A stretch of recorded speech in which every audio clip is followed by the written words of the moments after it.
Let's get ready for our green card interview. Hi, I'm Jim Hacking, immigration lawyer practicing law throughout the United States out of our offices in St. Louis, Missouri and San Diego, California.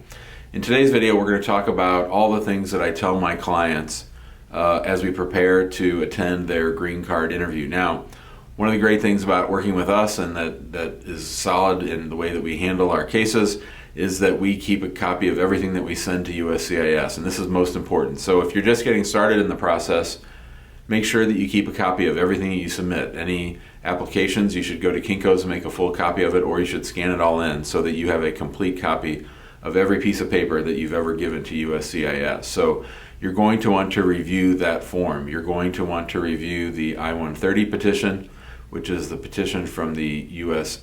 Citizen to sponsor the foreign, or the green card holder, to sponsor the foreign national for lawful permanent resident status. So you want to read over that I-130. And now remember, when you go to your interview, everything is going to be oral. So you might want to have your spouse read the questions to you out loud. That's what I do when I prepare my clients. We do a mock interview, and I go over all the questions that I think they're going to ask based on my years of experience going to interviews and based on the I-130. I sort of use the I-130 as a framework because that's what most USCIS officers do. And then we're going to go over the I-130A, which is another biographical account of all the information. So then that way you have the officer going over the form for the beneficiary and form for the petitioner. They have all the background information about both of you. And so spend some time reviewing that, and if you can, spend some time reviewing that orally, because you want to be very familiar with all the facts of your case. Then you're also going to want to review the I-485. Now, this form, as I've mentioned on numerous videos, has ballooned from 4 questions to,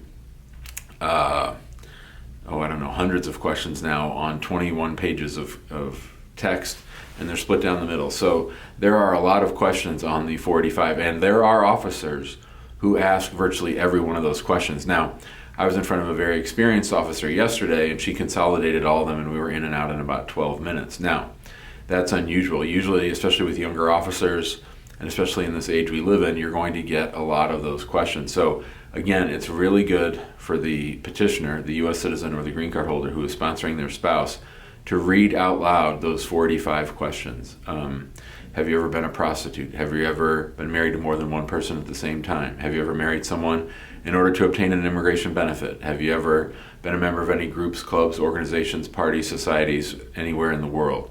So all those questions are going to be asked. And eventually I'm going to make some videos sort of going through those questions one by one. But for now, you definitely want to spend some time reviewing the I-130, the I-130A, and the I-485. Now, you also want to make sure that you gather all the proper documents. So I think it would be helpful to bring your forms with you to the interview in case something comes up.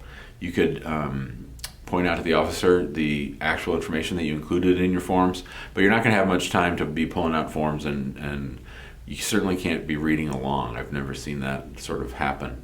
But you're going to want to bring all of your identity documents. Now, you're going to want to bring your passport, your driver's license, your state ID, anything like that. And one important tip is always make sure that your address is current, that whatever address you have on file with USCIS, wherever you're living, you want to have that on your driver's license. They usually don't like it when you don't have it on your driver's license, and that sort of suggests that you're not following the law. So, and the law, of course, is that you get a new driver's license when you're living somewhere. But more importantly, in a marriage-based case, you want to make sure that the petitioner and the beneficiary both have IDs, and that they both have the proper address on those IDs. So there used to be an officer in St. Louis who made a really big deal about that. He has since moved on, I think, to Atlanta. But you really want to make sure that you have updated addresses on your identification cards. You're going to want to bring all your identity documents, your passport, your birth certificate, your marriage certificate, any original divorce decrees, any original marriage decrees.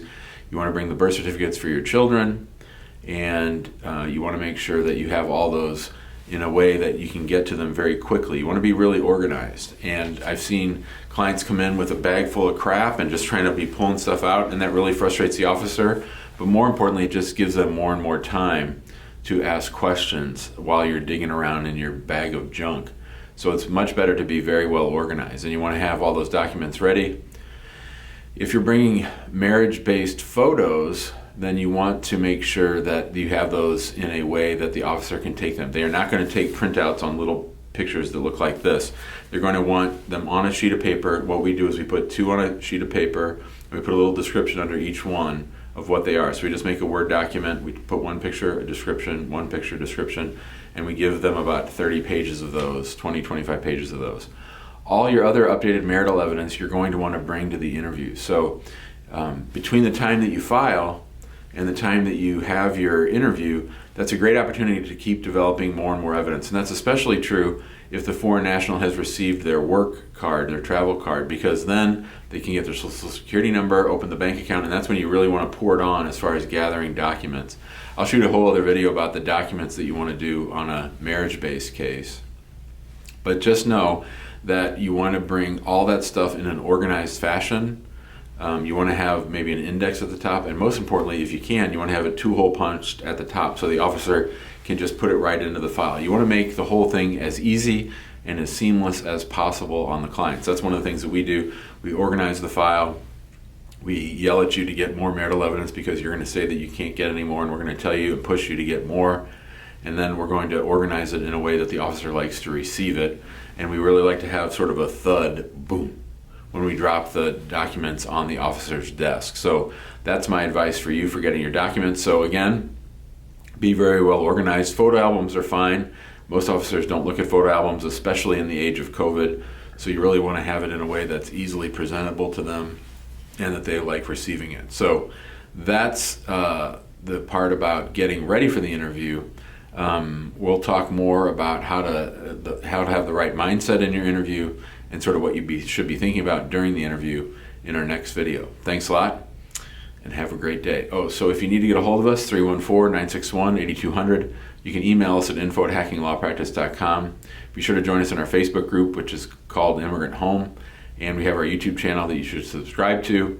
And then every Tuesday and Thursday, usually around noon, we are live in both those places, answering as many immigration questions for free as we can. So join us there every Tuesday and Thursday, usually at noon Central Time. I'll be answering questions on the Immigration Answers show. Thanks a lot. Have a great day.